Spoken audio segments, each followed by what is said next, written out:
So hello, momsies, popsies, and of course mga kaguro and all the students out there. Hello, hello, hello, hello, how do you do? I'm glad to see you too, and you, and you, and you. La la la la la la la la la la la la la la la la. Okay, so welcome to my channel. So it's me, Teacher Gracy Jane, where you can learn more and share more. So for today's video po, ay ibabahagi po natin ang ating RPMS electronic portfolio. So, for Proficient Teacher 1 to Teacher 3 po siya. So, now, this slide is, ang ginamit po natin is PowerPoint presentation.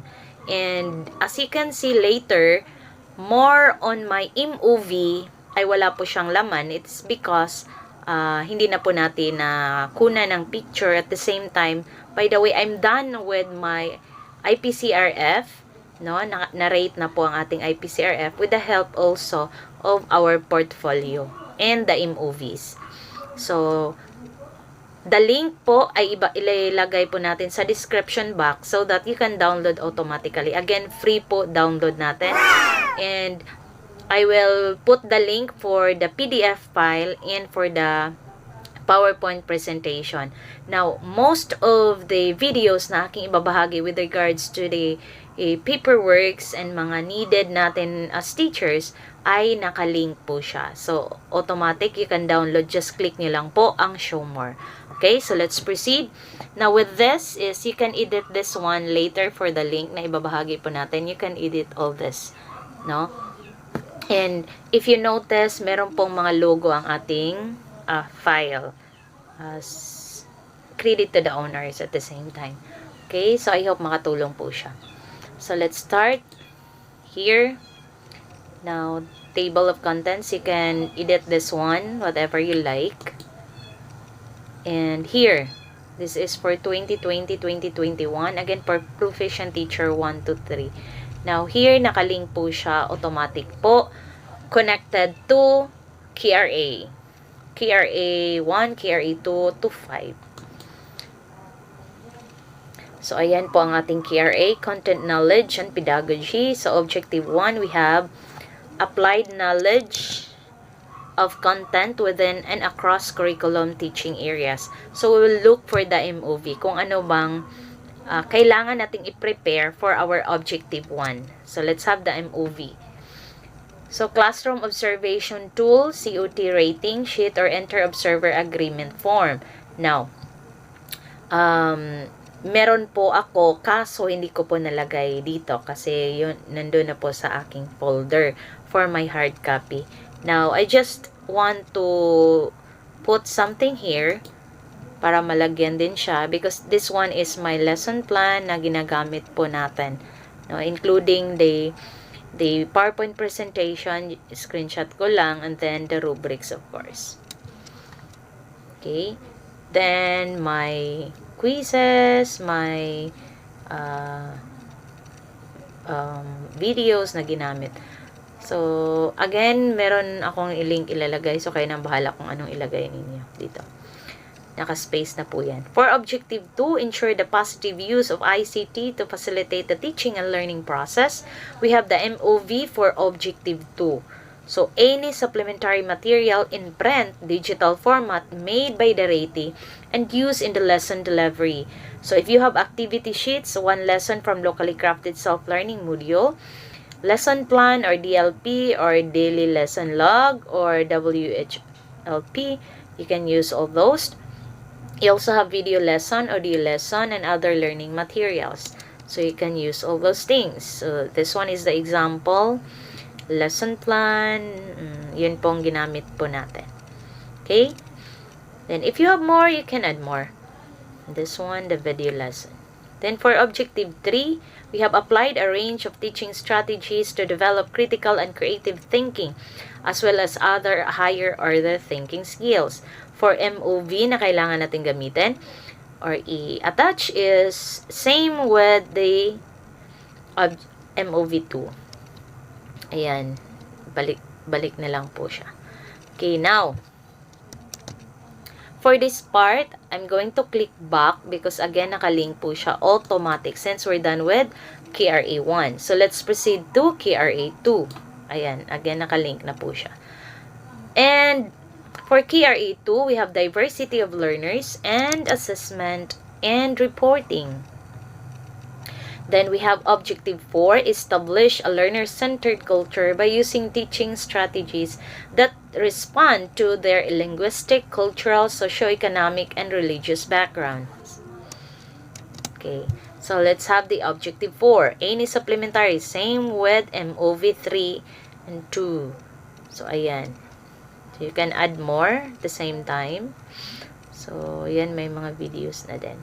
Then for Objective 5, planned and delivered teaching strategies that are responsive to the special educational needs of learners in difficult circumstances, including geographical isolation, chronic illness, displacement due to armed conflict, urban resettlement, or disaster, child abuse, and child labor practices. So we have this one for MOV 5 is classroom observation tool. Because in our classroom observation, we need to look at into consideration the geographical isolation, the child abuse, and the child labor practices, and with the rest of the Objective 5, no?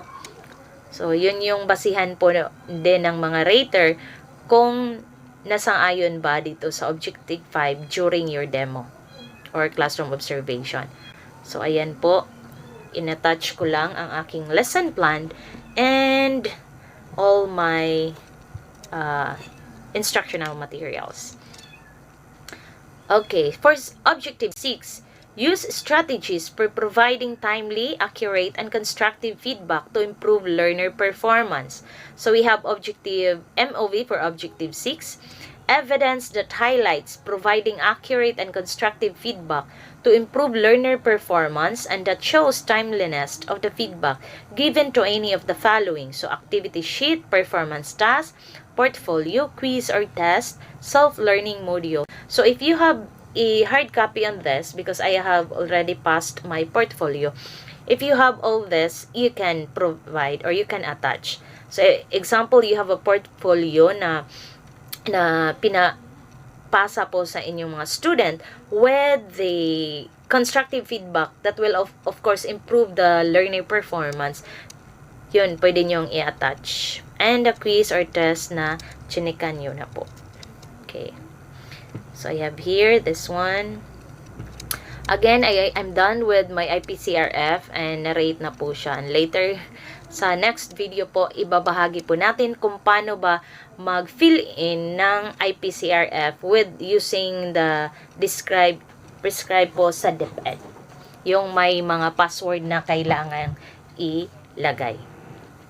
Okay, so ito po mga performances and mga reports ng ating mga estudyante. In-screenshot ko lang po siya. Okay. So, since we're done with this, let's go back to KRA 3. Okay. KRA 3, curriculum and planning. So, for Objective 7, selected and develop, organize, and use appropriate teaching and learning resources, including ICT to address learning goals. Look at what is MOV for Objective 7. Again, classroom observation tool or say OT rating sheet inter-observer agreement form. Again, hindi ko na siya na-picturean. So, you can attach, put it there. Ayan. Yun pong ginamit natin. Then, for Objective 8, set achievable and appropriate learning outcomes that are aligned with learning competencies. So, you can add for the MOV, Objective 8, one lesson plan, ayan, discussion activity sheet, performance task, rubric for assessing performance using criteria. Okay. You can attach all those. Ayan, nilagay po natin. And, naka-space po siya for more details na ilalagay. Ayan. Okay. So, let's go back. So, since we're done with KRA 3, let's proceed to KRA 4. So, let's click back. Okay. So, KRA 4. So, for KRA 4, we have community linkages, and professional engagement, and personal growth and professional development. Let's have objective 9. Build relationships with parents, guardians, and the wider school community to facilitate involvement in the educative process. So let's have MOV for this. MOV 9, proof of participation in any activity for improved access to education such as, but not limited to, the following activities. So you have distribution of learning materials. Ayan, you can read this one. The Brigada Eskwela, material certificate for participation, home visitation, parent-teacher log, any form of communication to parents and students. Example, meron po kayong communication through GC, text, screenshot with your video calls na communication, additional information for the parents with regards to their behavior, their performances. Ayan, you can screenshot all those and then paste it or print it. Then we have this one. Ayan, home visitation form. Ayan, you can attach all those. Then for objective 10, participated in professional networks to share knowledge and to enhance practice. We have MOV for objective 10. Certificate of completion in course training, certificate of participation in webinar. So, ayan po, mga certification po yan. We have speaker, serve as a speaker in a participation in school LAC session during the LDM po na ginawa po natin. You can use all those, especially the minutes. Yan po, pwede po yung gamitin. Or even, you have photos on it. So, ayan, mga certificate po natin. Okay. Again, huwag po ninyong gamitin ang certificate. No, disclaimer lang po. Okay, objectives 11. Objective 11, develop a personal improvement plan based on reflection of one's practice and ongoing professional learning. So, we have MOV for objective 11. So, we have individual performance and commitment review form development plan. Yung pong development plan ng sa ating Ipcrf. So, reflection of one's practice during LAC.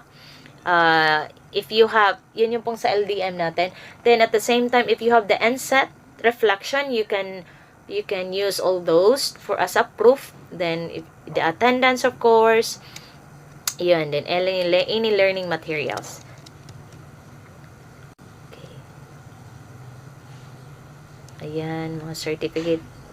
Binalik ko lang po. Next one is the reflection of the NSET and then the meetings with virtual conference. Then for KRE5, okay, sorry. So we're done with KRE4.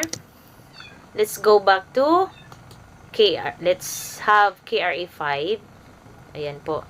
Again, naka-hyperlink na po kasi siya. Okay. So for KRE5, we have plus factor. Form various related works, activities that contribute to the teaching learning process. So, we have the MOV for objective 12. Committee involvement. So, meron po tayo nito. Involvement as module learning material validator. So, if you have this, you can also do this. Mentoring service teachers. Ayan. Participation in demonstration teaching and its research presenter forum. You can use pictures if you have there. Yan. Sa pabalik-balik na lang po. And I think that's all for the MOV. We have the references here. And again, if you like the video, if you learned something, please do visit my YouTube channel, Gracy Jane Lopez T. Yan po. Please do like, share if you can. And I hope you can do so. And comment down below kung ano parang ating dapat gawin. Then, please do not forget to hit the notification bell. Click all po para updated po kayo sa ating mga video classroom tutorial. Okay? So, I hope you learned something from this video tutorial. And please watch out po for our Ipcrf na pag-rate po, no, using the link. So again, this is Teacher Gracy Jane, where you can learn more and share more. God bless everyone and keep safe.